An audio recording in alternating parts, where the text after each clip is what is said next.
Bonsoir à toutes et à tous et bienvenue sur El Maralebia. Quel plaisir de vous retrouver pour ce nouveau numéro de Microscope. Merci pour votre fidélité. Vous connaissez ça par cœur, les réseaux sociaux, X, Instagram, TikTok, Facebook et la page YouTube. Et bien évidemment, toutes les équipes sont mobilisées. Maintenant, vous le savez, nous avons consacré notamment 2 rendez-vous importants concernant la censure. En tout cas, la justice est saisie aujourd'hui, la censure de Telsat, d'El Maralebia sur le satellite, notamment en connivence avec le pouvoir, avec Alger, avec l'ANIRA, l'autorité officielle de régulation nationale de l'audiovisuel en Algérie. Vous pouvez revoir notamment ces émissions pour relire les courriers officiels. Il y a eu des courriers au mois de septembre dernier, des courriers officiels, notamment. Qui dit mois de septembre, dit bien évidemment 7 septembre, cette journée d'élection présidentielle, quelques jours avant, El Maralebia a été squeezé et sorti du satellite. En tout cas, les réseaux sociaux sont là, partagés et likés. Nous en parlions hier, nous allons revenir bien évidemment sur cet instant dont énormément parle, rumeurs, polémiques, peur, interrogations. Le peuple est-il en danger? L'Algérie est-elle en danger? Est-ce que c'est le pouvoir, le régime qui est réellement menacé pour peut-être se cacher derrière cette loi de mobilisation générale? On va y revenir. Il y a notamment une certaine période où cela est évoqué en 67, notamment lorsque l'armée s'est mobilisée en Égypte pour soutenir la Palestine, ou encore 63 avec la guerre des sables, ou par exemple en 90. En tout cas, nos invités vont y revenir. Plusieurs questions se posent encore une fois ce soir. De quoi s'agit-il? Pourquoi une mobilisation générale? Pourquoi à ce moment précis? Pourquoi maintenant? Voilà, nous allons essayer de revenir notamment autour de cette question. Est-ce que l'Algérie est réellement en danger? Le danger principal n'est-il pas réellement, ne sont-ils pas ces libertés, ce pouvoir d'achat, cette économie, cette jeunesse algérienne qui ne souhaite qu'une chose, c'est vivre dignement au pays, alors qu'ils sont malheureusement des dizaines à prendre des centaines, des milliers depuis des années à prendre ces embarcations de fortune, et certains ont perdu la vie, sachant que d'un autre côté, alors ce n'est pas une blague, mais en Algérie, un pays continent avec toutes ses richesses, on est en 2025, les réseaux sociaux, beaucoup dans le monde entier qu'on ne comprenne pas pourquoi est-ce qu'il y a autant de remue derrière ce bétail, puisqu'il y a des dizaines de bateaux de cargo aujourd'hui qui arrivent avec des dizaines de milliers, notamment de moutons, pour préparer l'Aïd. Est-ce que le pouvoir algérien gouverner, c'est aussi anticiper, c'est protéger, c'est diriger? Pourquoi est-ce qu'encore une fois, ce sont des solutions, comme je viens de l'évoquer, sachant que M. Kamel Rezig est revenu ministre du Commerce. Voilà, un peu l'état des lieux de la situation. On va en parler avec nos invités. Je lui ai privé de l'édito ce soir. Il sera avec nous. Il était avec nous hier soir. Encore beaucoup de choses à dire. Cher Jameldine Benchenouf, bonsoir, éditorialiste politique, journaliste. Merci d'être là.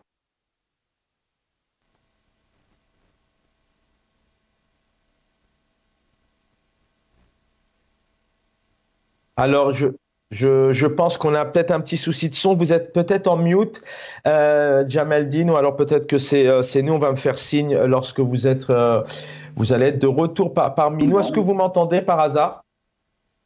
Je vous entends très bien. Super, Jameldine. Bonsoir. Bonsoir, Chabel. Merci de m'inviter, donc je disais aussi fréquemment, de me permettre de m'exprimer sur ces tragédies que vit mon pays au quotidien. Alors, à la fois, c'est pas unilatéral. On est plutôt, nous, vraiment très heureux de vous avoir, mais c'est surtout pas nous, c'est surtout les téléspectateurs et téléspectatrices. Vos apports sont importants en termes d'analyse et de réflexion. On devrait avoir Karim Tabou, opposant politique. Je ne sais pas si Karim Tabou est avec nous. Voilà, Karim Tabou va venir nous rejoindre. Jameldine, peut-être une première question. On va avoir le temps d'échanger ensemble ce soir. Qu'est-ce que vous évoque cette Algérie nouvelle, un président très très mal élu depuis le 7 septembre, un fossé entre le peuple et le pouvoir, une Algérie qui aujourd'hui cherche son mouton de l'Aïd aussi. Les Algériens se posent énormément de questions et puis derrière tout ça, toute une peur, toute une polémique, derrière une mobilisation générale. D'un point de vue général, est-ce que vous reconnaissez cette Algérie, celle dont peut-être dont vous rêvez, celle dont vous aimeriez voir demain naître?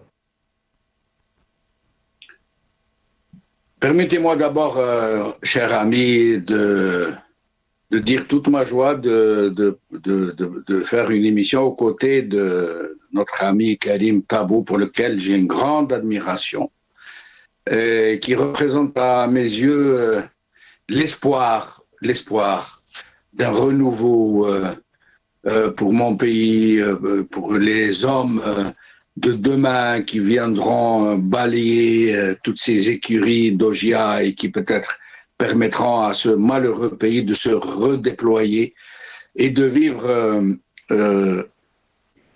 j'allais dire, le bonheur d'être ce qu'il aurait dû être depuis l'indépendance. L'Algérie, mon cher Chaben, ce pays continent, comme vous dites, puisque c'est le plus grand pays d'Afrique depuis la partition du Soudan, est en réalité un pays de cocagne. C'est un pays qui a été doté par les circonstances, par son histoire, par le sacrifice des hommes et des femmes qui lui ont donné leur vie, qui se sont battus pour le libérer, par une combinaison absolument heureuse de circonstances qui l'ont doté de tous les potentiels possibles et imaginables pour pouvoir accéder très vite et très fort au concert des nations, pour reprendre cette formule un tant soit peu éculée, mais pour dire que l'Algérie aurait mérité d'avoir sa place. Vous imaginez un pays qui est au sud de l'Europe, à la face sud, à la façade sud la plus large de la Méditerranée, face à la rive nord de la Méditerranée. Derrière lui, toute l'Afrique, qui en a fait en quelque sorte une sorte de passage obligé d'échange commercial dans les deux sens, de l'Europe vers l'Afrique, de l'Afrique vers l'Europe. Avec une gouvernance saine et intelligente, ce pays aurait pu devenir, que par sa position géographique, un pôle mondial d'échanges commerciaux et de circulation humaine. Il a, ce pays, une façade côtière d'au moins 1200 kilomètres. Il a, en une journée, les 4 saisons de l'hiver, des montagnes du Jurjura, de l'Aurès, de Sheria, à l'été du plus grand désert du monde, notre Sahara national. Il a des hautes plaines et des hauts plateaux qui sont très riches, qui peuvent donner de quoi faire vivre toute la population et même exporter ailleurs.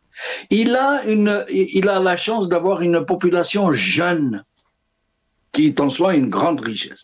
Il a des ressources et des richesses naturelles absolument inimaginables, notamment les hydrocarbures. Il est au milieu de pays qui lui ressemblent, le Maghreb ou l'Afrique du Nord,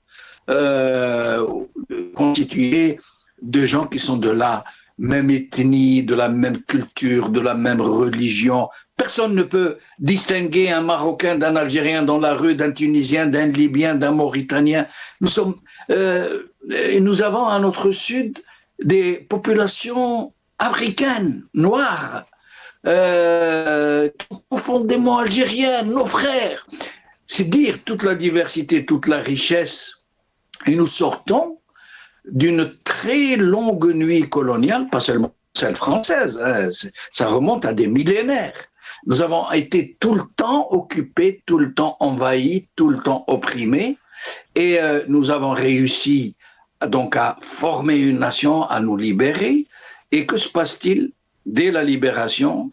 Des embusqués, des forces mauvaises qui prennent le pouvoir par la force, par le coup d'État, par le sang, et avec l'aide de la France coloniale, rappelons-le, et qui nous précipitent au mur.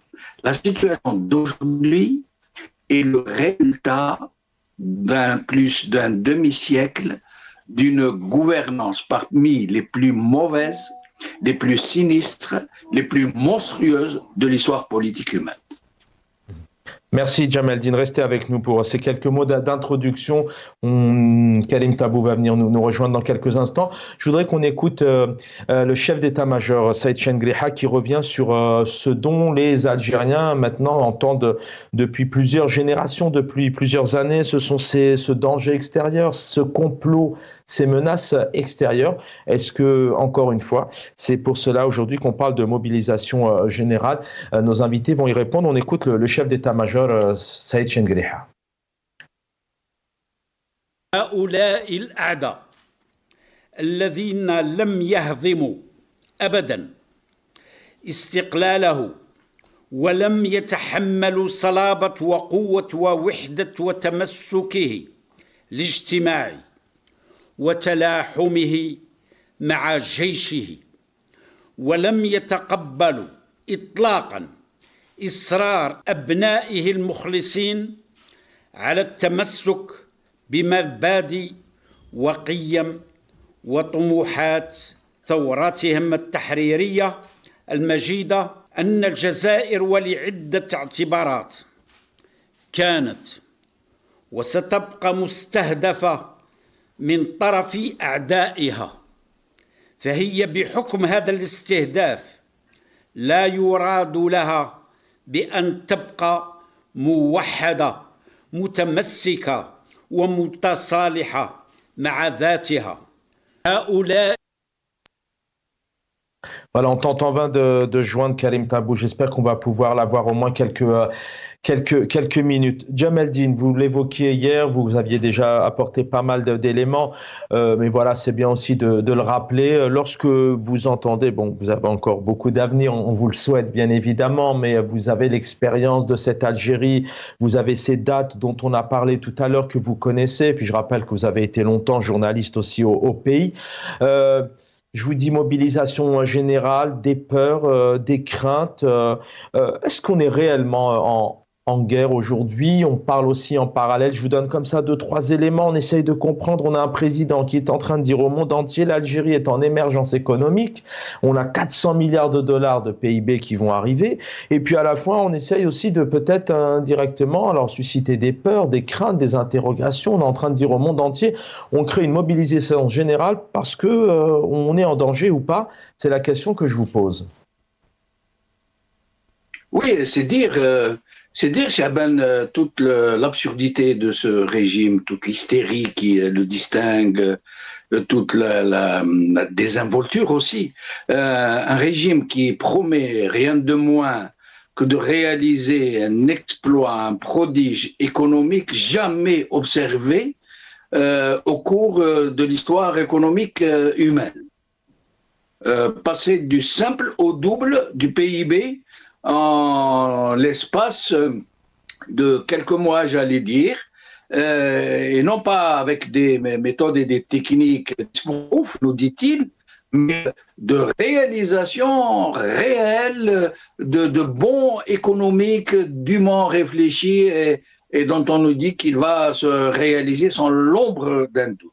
Et dans le même temps où il se lance ce pari fou, absolument extravagant, de réussir un tel miracle économique, dans le même temps, il fait l'inverse de ce qu'il devrait faire, c'est-à-dire au lieu de rassurer les investisseurs potentiels étrangers ou nationaux, tous les détenteurs de capitaux qui ne demanderaient pas mieux que d'investir dans ce pays de cocagne pour faire fructifier leurs capitaux. C'est tout à fait légitime. Eh bien, dans le même moment, il leur fait peur. il leur parle de mobilisation générale, d'un pays cerné par ses ennemis, mais visé par des puissances étrangères qui veulent sa mort, qui veulent sa destruction. Alors, dans ce cas, quel investisseur serait assez fou pour venir investir dans ce pays après vous avoir entendu, vous, le dirigeant principal de ce pays, dresser une perspective aussi périlleuse, aussi désastreuse, aussi dangereuse. C'est quasiment faire l'impossible pour décourager tout investisseur possible, que ce soit à l'intérieur du pays ou venant de l'étranger. Sinon, M. Chengueria, dont vous venez de passer une de ses prestations favorites, désigner le bouc émissaire, désigner l'ennemi de l'extérieur, qui nous dit que certaines forces en France néocoloniale, issues des colonialistes et de l'OAS, sont très, très opposées. Elles rêvent, ces forces, elles rêvent de voir le pays, l'Algérie, détruit, ravagé, parce qu'elles n'ont pas digéré son indépendance. Et je rappelle, comme ça, en passant, parce que ce n'est pas dans les habitudes de m'attaquer aux familles des responsables directement, que tous ces enfants sont à l'étranger, notamment en France, que ces enfants y vivent, qu'ils y prospèrent, qu'ils y sont sur l'écume, qu'ils y sont parmi l'écume financière économique de ce pays. Ils sont au sommet, ils vivent un grand pied, ils sont riches, ils ne manquent de rien et ils ne rentrent que très peu au pays de papa juste comme ça, mais que sinon leur vrai pays là où ils vivent, c'est la France. Merci Djamel-Din. Peut-être une autre... D'un autre côté, il y a ce peuple, on en parlait hier aussi peut-être un peu tard dans l'émission, mais je voulais aussi commencer par ça, au moment où ce pouvoir effectivement annonce peut-être encore une fois une certaine puissance, un retour sur l'échiquier international, où il y a aussi cette mobilisation peut-être, où il y a ces questions parce qu'on est peut-être touché par l'Algérie, est touché par la France, le Maroc, tous ces pays, le Mali, etc. Mais d'un autre côté, il y a un autre danger. Peut-être, vous allez peut-être me contredire, mais peut-être que le danger principal aujourd'hui, c'est ce que vivent les Algériens de par leur quotidien. J'en évoquais quelques exemples tout à l'heure, le pouvoir d'achat, la santé, l'éducation, les haragas. Donc peut-être le réel danger, est-ce que c'est pas ce régime?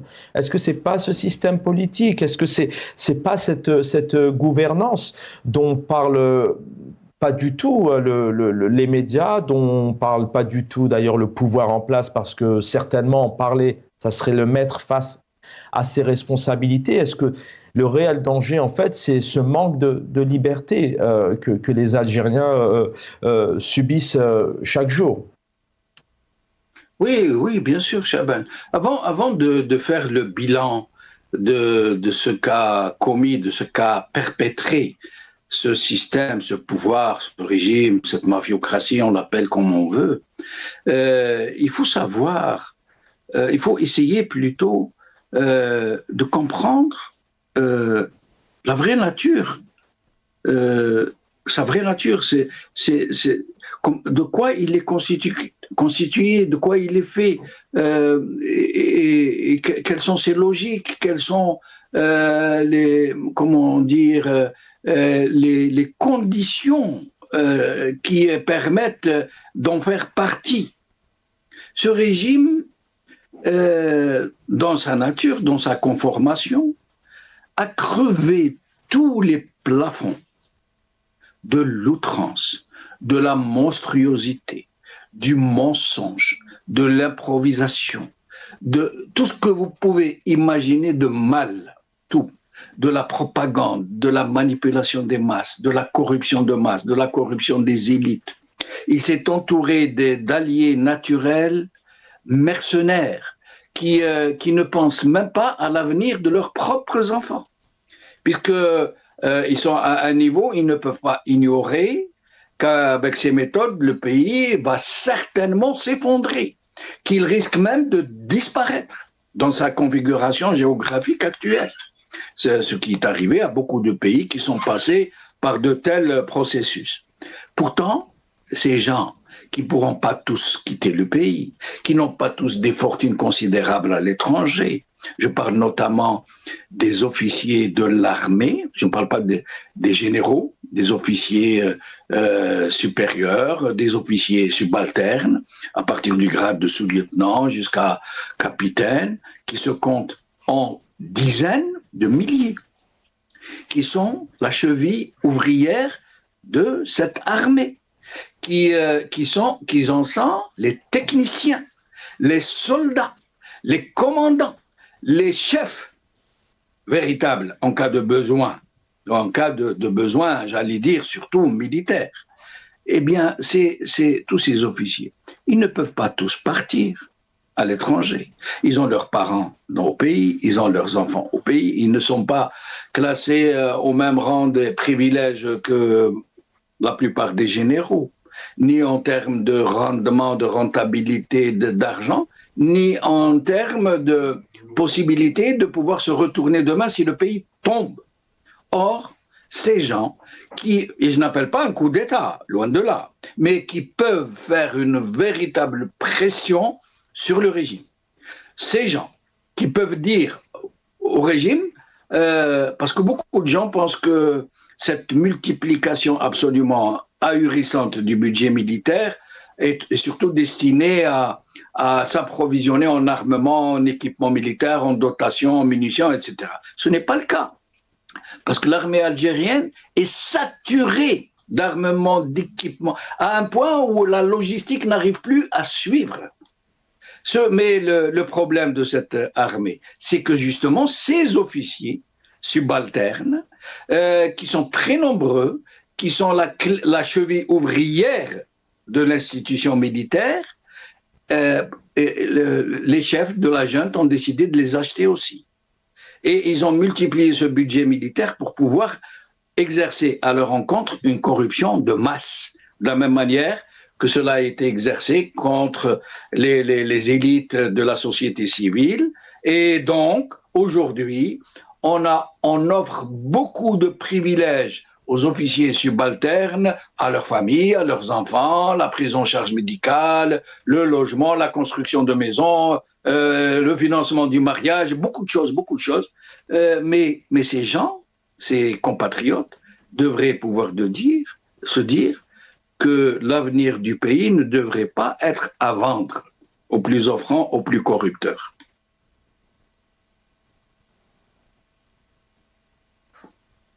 Ah. Autant pour moi.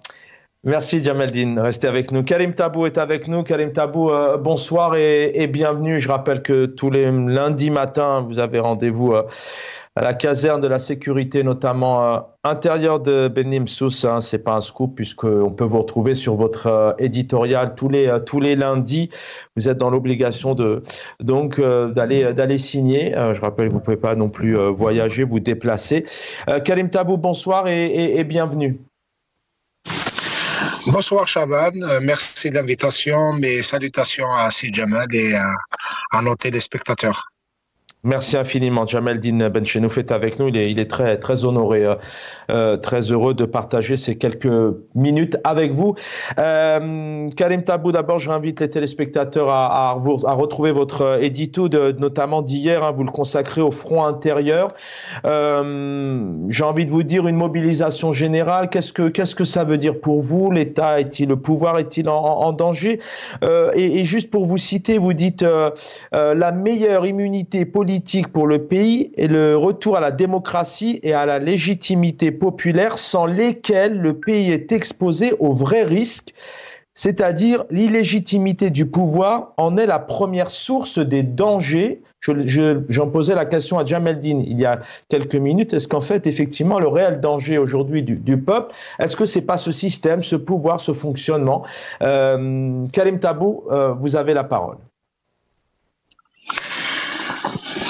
Écoutez, d'abord, dans la logique du pouvoir qui reste toujours dans la doctrine sécuritaire, il manque crûment, malheureusement, de projets politiques fiables.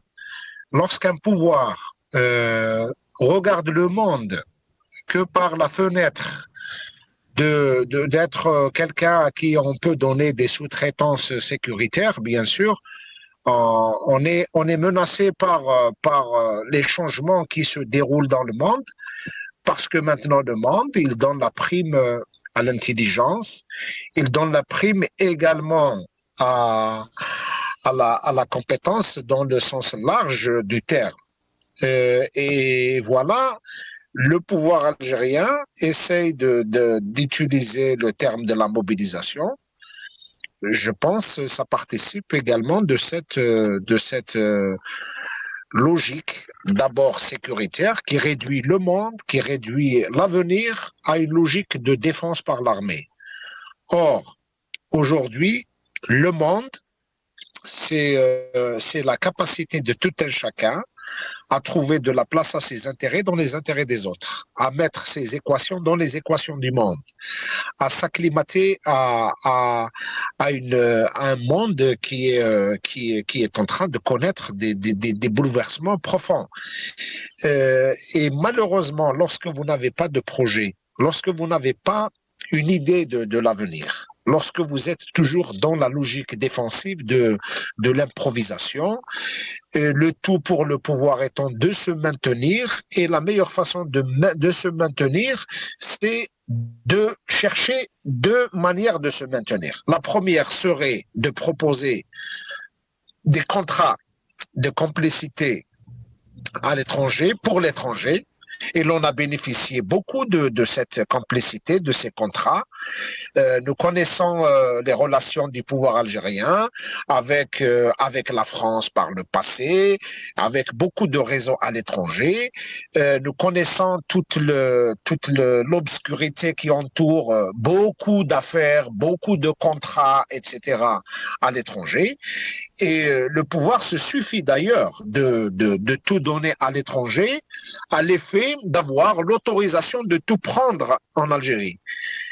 Ça, c'est la première. La deuxième, lorsqu'il se sent en mauvaise situation dans le contexte international à cause de plusieurs facteurs, eh bien, il recourt justement à la logique manipulatoire entre guillemets, de l'appel, de la manipulation des sujets liés au nationalisme, au patriotisme. Il sait très bien que les Algériens se mobilisent lorsqu'il s'agit de défendre le pays. Je pense que la plus grande mobilisation des Algériens fut en 2019. 2019, c'était une mobilisation qui vient du cœur, qui est spontanée, partagée par les Algériens, de toutes les obédiences politiques, de toutes les régions. Les Algériens par eux-mêmes n'ont pas attendu qu'un clan, qu'un parti, qu'une personne les appelle à une mobilisation générale, parce que le pays était exposé au risque qu'il devienne non seulement une monarchie, mais une monarchie mafieuse. Et on a bien vu comment le peuple algérien s'était mobilisé. Malheureusement, au lieu d'une vraie capitalisation de cette mobilisation historique et qui a créé une vraie dynamique créative, qui a fait participer l'université, l'élite, qu'il soit en Algérie ou à l'étranger, la diaspora algérienne, partout dans les capitales du monde, l'université, les partis politiques, tout le monde était mobilisé pour l'objectif justement de faire réaliser à ce pays les promesses d'indépendance, les promesses de la démocratie, les promesses de la construction d'un État démocratique et social. Malheureusement, c'est l'adversaire, c'est l'obstacle d'hier qui se maintient. Et aujourd'hui, on le voit très clairement qu'il y a de la manipulation dès lors que les Algériens sont sollicités dans une logique mentale qui fait que le pouvoir se place déjà dans une gestion par la psychose. C'est-à-dire, il y a une propagande qui est menée pour dire que le pays est menacé, que le pays est au bord de la menace, etc. Nous l'avons vécu déjà par le passé, à plusieurs reprises, plusieurs fois. On a fait appel à cette manœuvre-là pour essayer de mobiliser les Algériens. Mais les Algériens sont conscients de ces manœuvres, sont conscients de ces enjeux politiques. Karim Tabou, je le dis dans mon... Oui, Karim Tabou, restez un peu sur ce que vous êtes en train de dire. Effectivement, est-ce que lorsque cette mobilisation générale émerge ou revient sur la table du palais El Mouradia, est-ce que c'est quoi? C'est pour peut-être qu'il y a un pouvoir, un régime qui se sent fragile, donc c'est pour créer justement se protéger. On sait qu'en 90, ce coup d'État, arrêt du processus électoral, il y a apparemment cette mobilisation générale qui est arrivée, peut-être pour que le pouvoir se protège, pour justifier aussi cet acte-là. C'est parce qu'à cette période précise, peut-être, c'est un pouvoir qui se sent fragilisé. Et deuxième point, mais vous aviez commencé à l'évoquer, quelle est la réaction du peuple algérien? Vu d'extérieur, on peut avoir l'impression que tout le monde est derrière le président, tout le monde est derrière cette mobilisation. Est-ce que le peuple algérien aujourd'hui, quelque part, se contrefiche de tout ça? Il est plus en train de penser à l'Aïd el-Kbir. Est-ce qu'il pourra sacrifier le mouton? D'abord, la contradiction est dans le pouvoir lui-même. Vous ne pouvez pas maintenir des dispositifs sécuritaires qui assiègent la population. Vous ne pouvez pas continuer d'interdire aux Algériens le droit de manifester. Vous ne pouvez pas réduire les espaces d'expression aux seules manifestations organisées par le pouvoir. Et puis, de l'autre côté, vous parlez de l'appel à la mobilisation. C'est une contradiction qui montre combien le pouvoir, il a d'un côté, il a peur du peuple parce que le Hirak a secoué en profondeur le pouvoir. Il sait très bien que le divorce est consommé et que les Algériens qui avaient scandé des slogans qui ont fait très mal au pouvoir, lorsque vous avez des millions d'Algériens qui descendent dans la rue sans qu'ils soient manipulés par quiconque, sans qu'il y ait un quelconque appel de l'étranger, etc. Et ils sont des millions à scander « Shab yurid al-istiqlal », le peuple veut l'indépendance. Vous imaginez le sens d'un tel slogan et de telle ampleur. La deuxième est que depuis, nous avons justement vécu la contre-révolution, la contre-mobilisation. La contre-mobilisation, elle consistait à faire quoi? Elle consistait à éteindre la lumière sur le peuple et à mettre le phare, à mettre le projecteur sur tous les clients du pouvoir. Donc, vous avez l'impression qu'à travers la propagande officielle des chaînes de télévision et puis du Zoubeb qui est relancé et qu'on voit très bien prendre beaucoup d'espace dans les réseaux sociaux, lorsque vous entendez le ministre de la Communication qui le dit très clairement que nous avons la volonté, que le pouvoir a la volonté de contrôler les réseaux sociaux, vous comprenez très bien tous ces réseaux-là qui ont été réactivés pour justement donner l'impression que le pouvoir tient l'initiative. Mais je vous dis, si on essaye de prendre un peu de distance, un pays qui veut se mobiliser, il a besoin de quoi? Il a besoin d'abord d'avoir un projet. Il a besoin de faire appel à l'intelligence de ses enfants. Il a besoin d'interroger les centres d'études, de mettre en place des centres d'études, de faire confiance à tous ces intellectuels algériens qui, dans l'économie, dans la politique, dans beaucoup de secteurs, n'ont pas arrêté d'alerter ces dernières années sur les risques de conduire le pays dans le mur. Et lorsque vous ne faites pas confiance à ces élites, lorsque vous ne faites pas confiance à l'université, lorsque vous assiégez un peuple, lorsque vous mettez des gens en prison, lorsque tout cela se passe et les Algériens le vivent au quotidien, ce n'est ni l'appel à la mobilisation qui va changer grand-chose, ni les réunions du Haut Conseil de sécurité qui vont changer grand-chose, ni les mobilisations auxquelles le pouvoir essaye de... Bien Merci. que nous avons bien compris que tous ces éléments-là participent de la stratégie du pouvoir qui, à défaut d'avoir un projet à proposer aux Algériens, ils préfèrent les gérer par la psychose, par justement cette menace permanente, parce que le pouvoir ne conçoit l'avenir qu'à travers la fenêtre de tout contrôler, le tout sécuritaire, le tout soumettre au dictat du pouvoir. Et je pense que les Algériens ont bien conscience.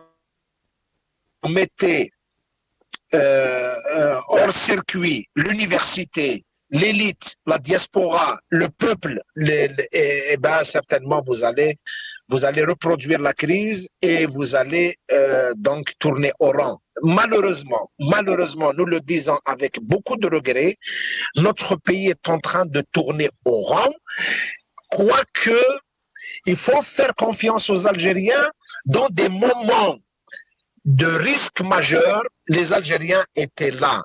Vous savez, si nous regardons les choses que du point de vue simple, concret du terrain, les Algériens se sont mobilisés lorsqu'ils ont vu que leur équipe de football portait l'espoir de tout un peuple, de tout un Hirak.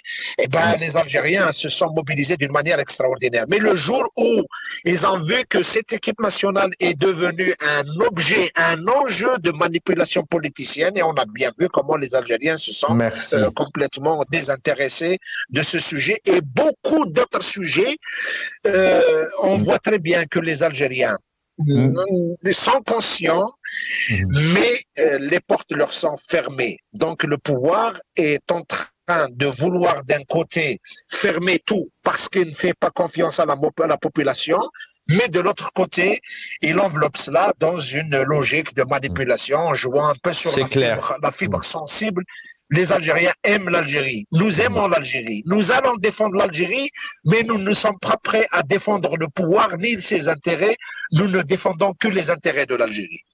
Merci Karim Tabour. Restez avec nous. Il est 19h43 en Algérie. Il nous reste encore quelques minutes si vous souhaitez rester avec nous.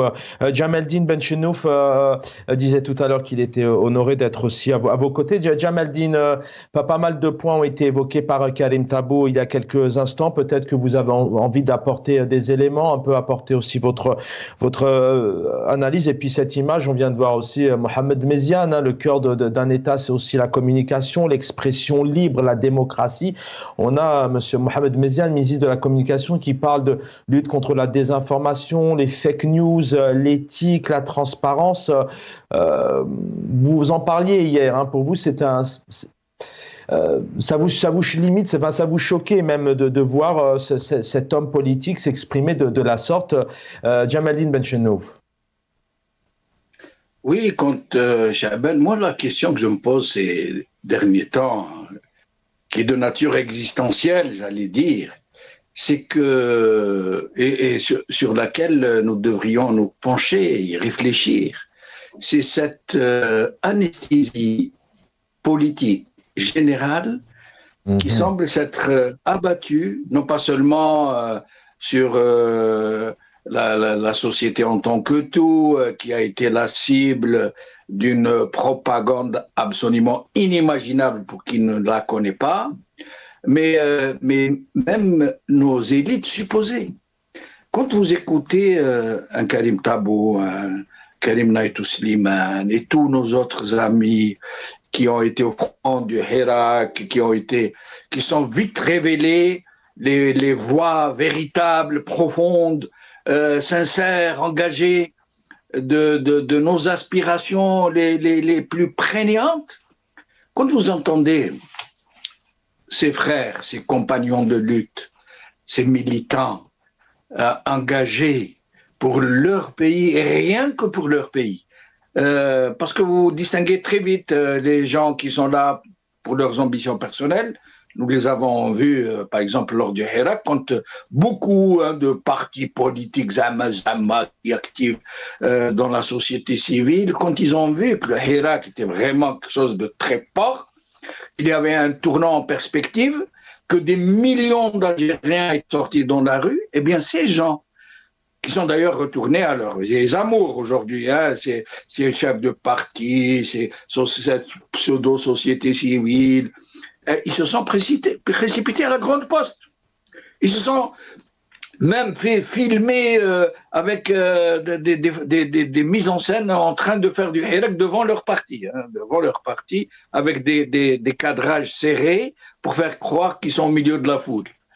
Mais quand vous écoutez Karim Tabou et tous les autres, et ils sont nombreux, hommes et femmes, dont beaucoup sont en prison maintenant, dont beaucoup sont sous contrôle judiciaire, comme Karim, dont beaucoup ont été contraints à l'exil, dont beaucoup ont été contraints sous la menace, sous la pression, sous l'intimidation à se taire, dont beaucoup, y compris Ali Belhaj par exemple, parce que moi je ne fais pas de distinguo entre ceux qui se battent contre ce régime en fonction de mes seules véritables convictions politiques. Quand vous voyez Ali Belhaj, tout ce qu'il a enduré, tout ce qu'il continue d'endurer, et qu'à côté, vous voyez les Méziane, les Zig avec le Frak, le Ammar Ghoul qui est en prison, l'autre, le Zour de l'Ouali d'Alger, et tous, le Sellal, et tous ces comiques compulsifs. Comiques, s'ils étaient sinistres. Vous vous posez la question, vous vous dites, mais qu'est-ce qui est arrivé à nos élites pour qu'elles en arrivent à se taire, à observer une telle connivence, à se faire les complices objectifs de ce régime qui dévaste, qui ravage leur pays et l'avenir de leurs enfants. Pourquoi ? Vous pourriez me dire, oui, il y a des conjonctures, c'est difficile, les gens ont peur pour leur carrière, les gens ils sont dans des situations où le flic veille, et on sait quelle est la nuisance du flic, hein, entre guillemets. Quand on sait qu'ils ont tout ce qu'ils ont massacré, tous les carnages collectifs, toute la torture qui les a distingués pendant une dizaine d'années. Donc on imagine que ce n'est pas facile d'être au pays et de résister en même temps. Mais l'exemple de Karim Tabou et des autres qui sont au pays et qui se battent, et dont certains se sont battus jusqu'à leur dernier instant, qui sont morts sans baisser la garde. Borgar Birahmou, entre autres, mais il n'était pas le seul. Vous vous posez la question, mais qu'est-ce qu'il faut faire pour provoquer un déclic de la dignité, de la résistance, de Rajla au sein de nos frères? Qu'est-ce qu'il faut faire? Qui sont pourtant des victimes, hein. Beaucoup parmi les soutiens naturels et les alliés naturels du régime sont eux-mêmes des victimes du régime. Parce que s'ils ne payent pas eux, ou s'ils trouvent leur compte aujourd'hui avec ce régime, leurs enfants paieront.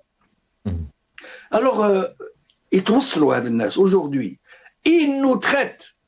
Quiconque est contre ce régime, il est traité, qualifié de mercenaire, de harki, d'agent du Merzen, d'agent de l'OTAN, d'agent du sionisme, d'ennemi de l'Algérie. Les gens n'ont plus honte de dire quelqu'un qui a été élu quelque chose, qui a été élu à 60 ou 70% de moins de 10% de l'électorat. Moins de 10%. Et c'est légal, parce que la Constitution, ils ont bien fait attention de ne pas mettre un SMIC de participation pour pouvoir avaliser les élus. Mais je m'arrête là, Chaban, vous savez que comme moi je commence, je ne m'arrête plus. Merci Jamaldine, ne me faites pas rire. Karim Tabou est avec nous. Karim Tabou, qu'est-ce qu'on peut dire Jamaldine vient d'évoquer un point, effectivement, un peu ces élites, hein, ces personnes comme vous, vous continuez coûte que coûte pour ces nouvelles générations et même des anciennes mobilisations générales. On a des images de militaires, des mots, il y a aussi des presses qui entrent aussi dans certains messages. Ça peut rimer notamment avec préparation à la guerre. On a compris tout à l'heure avec votre analyse qu'il ne fallait pas entrer notamment dans ces manipulations, mais qu'est-ce qu'il faudrait, quel message avant de se quitter vous pourriez peut-être passer au peuple algérien, celui qui a envie justement de retrouver une certaine liberté, une certaine dignité, une certaine démocratie au pays? Enfin, nous sommes complémentaires en termes d'abord d'analyse et puis de regard. Nous regardons les choses de deux points de vue différents, mais nous sommes complémentaires. Bien que c'est un autre contexte, un écrivain russe avait laissé une belle citation.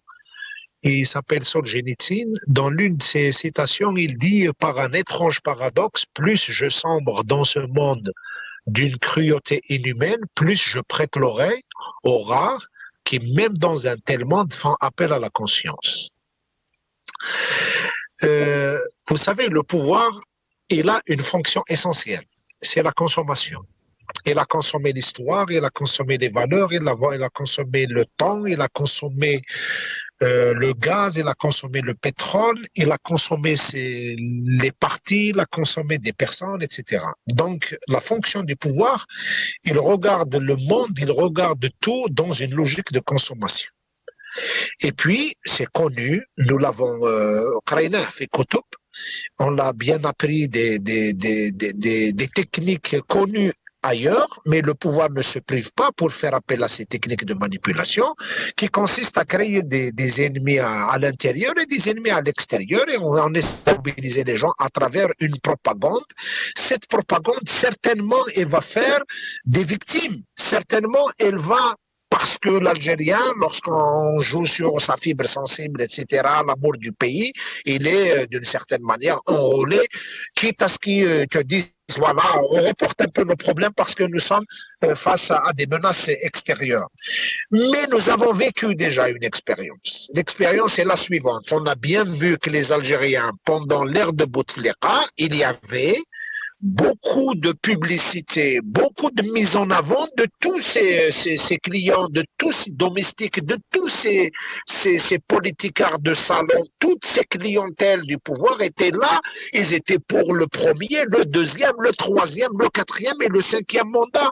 On n'était pas très nombreux en 99 à avoir dit attention, le pays va aller dans la catastrophe. Et il a fallu attendre 20 ans et malgré cela, une partie entre guillemets, de l'élite s'était rendue complice du pouvoir. Mais le peuple algérien s'était révolté à un moment où le cadre, ces gens-là, on n'attend pas grand-chose d'eux. Ils sont là parce que malheureusement, ce pays est divisé en deux. Il y a l'Algérie du dedans et il y a l'Algérie du dehors.